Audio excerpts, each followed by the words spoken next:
अस्सलाम वालेकुम नाजरीन। हाल ही में माहिरीन को मिस्र से अजीबो गरीब किस्म की कश्तियां मिली हैं जो सहराए सहारा में गुज़श्ता 5000 सालों से मौजूद थी, लेकिन इनके बारे में किसी को इल्म नहीं था। माहिरीन ने जब इन कश्तियों से रेत हटाई तो वो हैरान रह गए। ये कश्तियां किसने बनाई थी? क्या ये कश्तियां तूफान नूह के वक्त से पहले की मौजूद हैं? और इनकी बनावट को देखकर माहिरीन ने क्या क्या इंकिशाफात किए, आज की इस वीडियो में हम यही जानने की कोशिश करेंगे। लिहाजा वीडियो को आखिर तक जरूर देखिएगा और चैनल को लाइक और सब्सक्राइब करना मत भूलिएगा। नाज़रीन करामी, तारीख में देखा जाए तो मिस्र एक ऐसा राजों भरा मुल्क है जहां कुदरती आफात के नतीजे में कुछ तहजीबें मिट गईं और कुछ आज भी कायम है। मिस्र के आसार कदीमा को देखते हुए माहिरीन वक्तन फवक्तन इस सहराई इलाके की रेत को खंगालते रहते हैं ताकि कुछ नया इंकिशाफ हो सके। इसी तरह एक इंकिशाफ 1988 में हुआ जब मिस्र के एक रेतले मैदान में एक जबरदस्त तूफान आया। दरअसल कायरा से तकरीबन 50 किलोमीटर दूर एक शहर है जिसके करीब दरियाए नील बहता है। दरियाए नील की दूसरी तरफ एक रेतला मैदान है। यहाँ पर तूफान के बाद एक अजीबो गरीब ढांचा सामने आया, लेकिन उस वक्त इस पर ज्यादा तवज्जो नहीं दी गई। 3 साल बाद माहिरीन ने इस जगह को कंट्रोल में लिया और तहकीकात का आगाज कर दिया।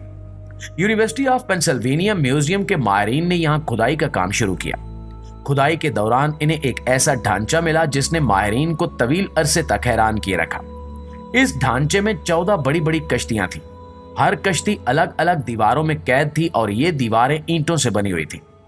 कई हजार साल पुराने होने की वजह से इन कश्तियों की लकड़ी खराब हो चुकी थी, लेकिन इसके बावजूद माहिरीन को इनकी साख का अंदाजा लगाने में ज्यादा मुश्किलात का सामना नहीं करना पड़ा।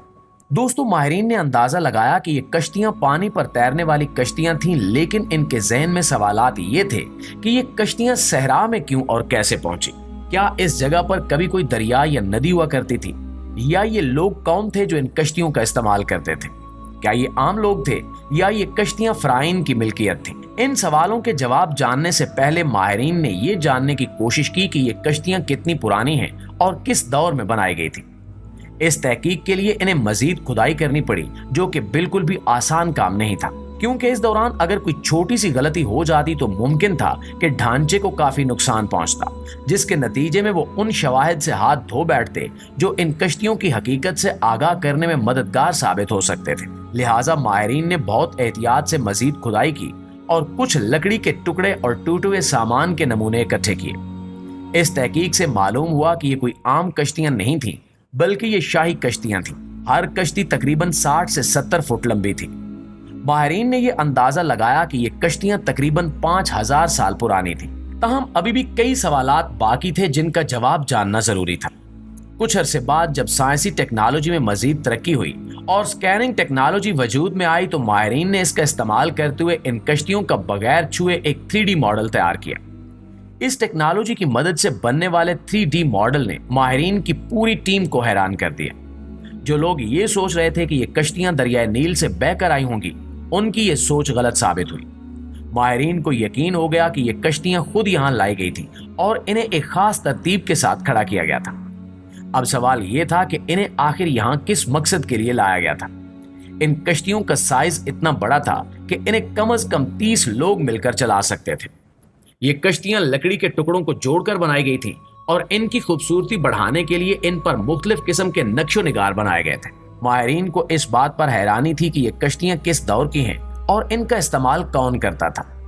जब मजीद तहकीक की गई तो मालूम हुआ कि ये कश्तियां आम लोगों की नहीं थीं, बल्कि ये शाही कश्तियां थीं जो फ़राइन के ज़ेरे इस्तेमाल थीं। ये कश्तियां इतनी महंगी और नायाब थीं कि आम लोग इनका इस्तेमाल करने का सोच भी नहीं सकते थे। मजीद तहकीक से यह भी पता चला कि ये एक बैरूनी बेड़ा था जिसे एक बड़े ढांचे के अंदर दफन किया गया था। दरअसल इन कश्तियों को सहरा में खड़ा करने के बाद इनके इर्द गिर्द एक 4 दीवारी तामीर की गई थी, जिसकी दीवारें ईंटों से बनाई गई थी और फर्श भी ईंटों का था। कहा जाता है कि इन कश्तियों को महफूज रखने के लिए उस 4 दीवारी के ऊपर एक छत भी तामीर की गई थी। ये जगह एक इमारत के करीब थी जहां फ़राइन अपने देवताओं की इबादत करते थे। माहिरीन को यहाँ कुछ टूटे फूटे बर्तन भी मिले और जब उन्होंने इन बर्तनों का तजिया किया तो मालूम हुआ कि ये बर्तन उसी दौर के हैं जिस दौर में ये 14 कश्तियां बनाई गई थी। प्यारे साथियों, माहिरीन ने अपने तैयार करदा 3D मॉडल में जब इन कश्तियों को ईंटों से ढांपने का अमल दिखाया तो ये मंजर एक ताबूत की शक्ल इख्तियार कर गया। گویا یہ کشتیاں کسی خاص شاہی مقصد کے تحت یہاں رکھی گئی ہوں۔ ماہرین نے اندازہ لگایا کہ یہ کشتیاں شاید کسی مصری بادشاہ یا شاہی خاندان کے کسی فرد کی ملکیت تھیں اور اس کی موت کے بعد انہیں یہاں دفن کیا گیا۔ یاد رہے کہ اس جگہ سے تقریباً 150 کلومیٹر دور ایک مصری بادشاہ کا مقبرہ بھی موجود ہے۔ یہ ممکن ہے کہ ان کشتیوں کا اس مقبرے سے کوئی تعلق ہو۔ ماہرین کی ٹیم نے مزید تحقیق شروع کی تو معلوم ہوا کہ یہ برتن، یہ کشتیاں اور وہ مقبرہ ایک ہی دور سے تعلق رکھتے ہیں۔ اب یہ بات واضح ہو گئی کہ یہ تینوں چیزیں ایک دوسرے سے جڑی ہوئی ہیں۔ ماہرین کی تحقیق سے یہ بھی معلوم ہوا کہ ان کشتیوں کو بنانے والے لوگ مصری تہذیب سے گہرے تعلق رکھتے تھے۔ ان کشتیوں کو نہایت احتیاط سے دفن کیا گیا تھا، جس سے یہ ظاہر ہوتا ہے کہ یہ عام کشتیاں نہیں تھیں بلکہ ان کا تعلق کسی عام شاہی شخصیت سے تھا۔ کچھ ماہرین کا خیال ہے کہ ان کشتیوں کو بادشاہ کی موت کے بعد اس کے ساتھ دفن کیا گیا ہوگا، جیسا کہ قدیم مصری رواج کے مطابق شاہی املاک اور وفادار ساتھیوں کو بادشاہ کے ساتھ دفن کیا جاتا تھا۔ ان 14 کشتیوں کو دفن کرنے کا عمل شاید کسی خاص رسم کا حصہ تھا جو بادشاہ کے انتقال کے بعد انجام دی گئی ہوگی۔ ہو سکتا ہے کہ ان کشتیوں کا استعمال بادشاہ کی زندگی میں اہم مواقع پر ہوتا ہو اور اس کی موت کے بعد انہیں ایک تابوت کی شکل میں دفن کر دیا گیا ہو۔ اس بات کا قوی امکان ہے کہ یہ کشتیاں شاہی خاندان کی قیمتی املاک میں شامل تھیں اور اس کی موت کے بعد انہیں اس کے ساتھ دفن کر دیا گیا۔ ناظرین گرامی، اسی طرح فرعون کا رتھ بھی دریافت ہو چکا ہے، جسے 1922 میں مشہور آثار قدیمہ کے ماہر ہارورڈ کارٹر نے دریافت کیا تھا۔ یہ دریافت تب ہوئی جب وہ مصر کی وادی شاہان میں کھدائی کر رہے تھے۔ وادی شاہان مصر کا وہ مقام ہے جہاں قدیم شاہی خاندان کے افراد کو دفن کیا جاتا تھا اور یہاں کئی اہم مقبرے اور آثار دریافت ہو چکے ہیں۔ کارٹر کی تحقیق اس وقت دنیا بھر میں مشہور ہوئی جب انہوں نے توتن خامن کے مقبرے کا دروازہ کھولا اور فرعون کی آخری رسومات کے دوران استعمال ہونے والے شاہی ساز و سامان کو دریافت کیا۔ توتن خامن کے مقبرے سے ملنے والا یہ رتھ انتہائی عمدگی کے ساتھ محفوظ حالت میں تھا۔ یہ شاہی رتھ ایک خاص طریقے سے بنایا گیا تھا جس میں سونے اور چاندی کی کاریگری کی گئی تھی۔ اس کے علاوہ اس پر نقوش اور کندہ کاری بھی کی گئی تھی جو قدیم مصری فنون کی مہارت کو ظاہر کرتی ہے۔